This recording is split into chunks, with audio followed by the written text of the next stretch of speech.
The man saw something strange while hunting. He was aiming at a deer, but when he pulled the trigger, he ended up killing a young boy.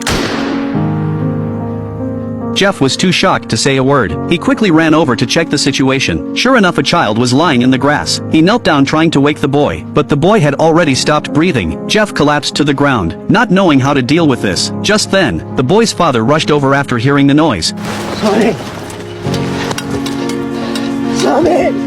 The old father fell into grief, and seeing the culprit in front of him, he bravely picked up his weapon. Jeff was already in a panic. After all, his mistake could not be undone. He tried to explain it was not on purpose, but the man had no mood to listen. Just when Jeff thought he was going to be beaten to death, the man's body was suddenly struck. It was Jeff's friend Dick who had arrived. He had seen everything from the side, and to protect his friend he took the man down. But the series of tragedies that happened completely broke Jeff inside. They had just come to hunt. Who could have thought so much would happen? But in contrast, Dick was unusually calm. He hid the two bodies in the grass. Seeing Jeff frozen in place, he quickly dragged him to leave, but no one would have thought an even bigger tragedy was coming. On the way they stayed silent, and Jeff sitting in the passenger seat looked terrified. But what he could not understand was that Dick actually stopped the car and planned to keep hunting. Jeff could not help asking when he saw that. That was when Dick told him why. If they just ran away, it would directly confirm their guilt. Better to pretend they were never at the scene from the start. Can you handle prison meat? Because I don't think I can. And we are in the middle of fucking nowhere.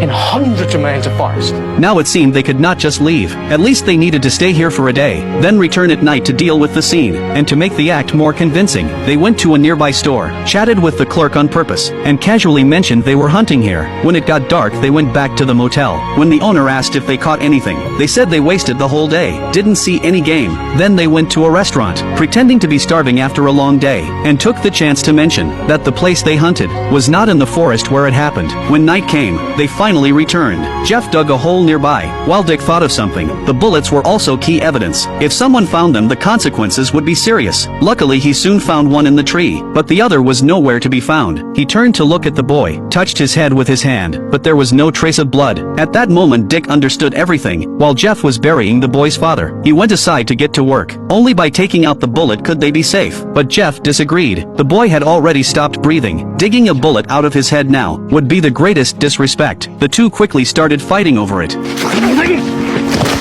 Stay down. Stay down, mate, please. Dick knew it had to be done, and Jeff could only hide in the car. Dick then packed all the evidence into the trunk. After cleaning everything up, they rushed back to the motel that night. Back in the room, Dick said they would leave at first light. But unexpectedly, when they woke up ready to go, they heard a noise outside. They went to look and saw the tire had been slashed on purpose. Dick realized something was wrong. He rushed downstairs to ask why. What's going on? Tell me what you did. Tell me what you did. What the hell's going on? Fuck up! Away from him, for Christ's sake!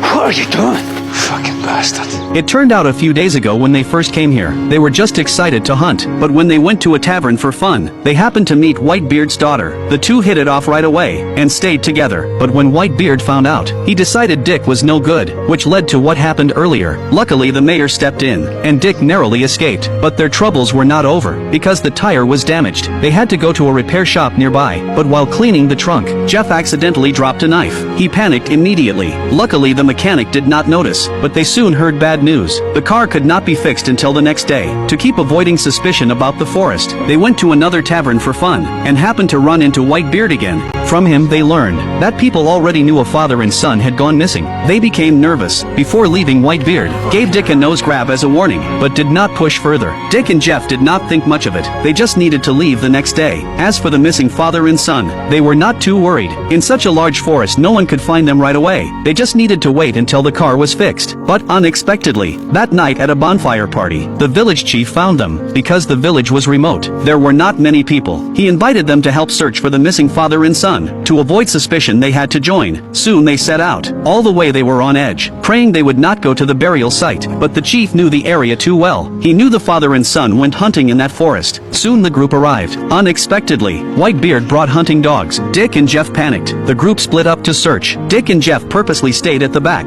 planning to slip away, but everyone around them carried weapons. They had no way to escape. It wasn't long before the dogs caught the scent and started barking. The group rushed toward the sound. It was the familiar place again. The soil clearly showed signs of being disturbed. After digging, they found the father and son's bodies. Seeing they were exposed, Dick and Jeff ran toward the car. The villagers noticed their behavior. Sensing something was wrong, they quickly chased after them.